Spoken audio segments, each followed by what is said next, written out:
give you some information on one of the important concept of pure rolling motion. Suppose there is a rigid body which is undergoing pure rolling on a surface. We suppose that we apply a force F on this rigid body at a vertical distance of h from the center of mass. Radius of the rigid body is r. Let's suppose friction acts in the forward direction. It may also act backwards, but without loss of generality, we can assume that it's acting forward because only the sign will change.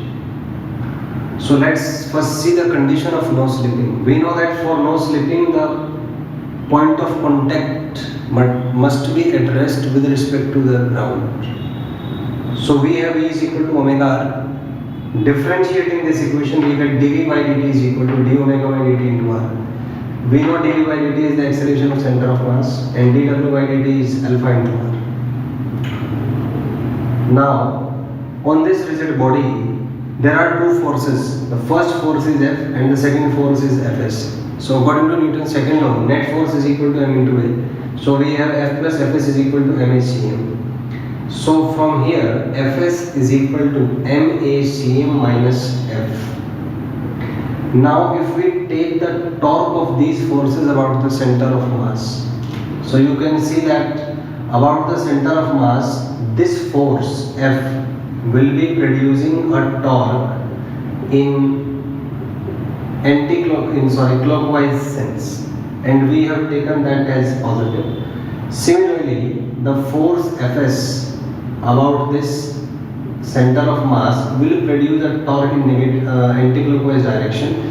We have taken that as negative. So we know that net torque is equal to I alpha. So the net torque is Fh in clockwise direction and minus Fs into r in anti-clockwise direction. So we have used Fh minus Fs into r, which is equal to I into alpha. From here, we can say that alpha will be ACM upon r. So we just substitute the value, alpha is equal to ACM by r. Now, if we substitute the value of Fs in this equation from here, what we get is this. Now we multiply these two terms and we have Fh minus MACM into r plus Fr is equal to IACM by r. We just take this factor on this side and we have ACM into I upon r plus Mr is equal to Fh plus Fr.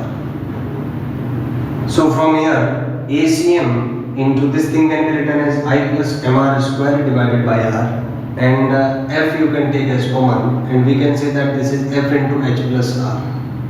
Multiply this r over here, we get ACM is equal to F HR plus r square upon this thing. Now I is equal to mk square, so we substitute the value of I as mk square, we get this result.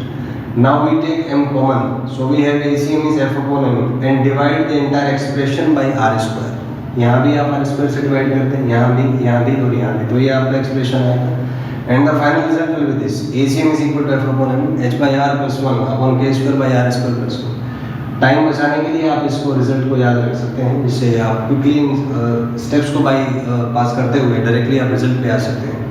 अगर हम h को 0 करते हैं तो ACM का value आएगा F upon m into k square by r square plus 1. This will be minimum for ring, because for ring k square by r square is maximum, and the value will be F by 2m.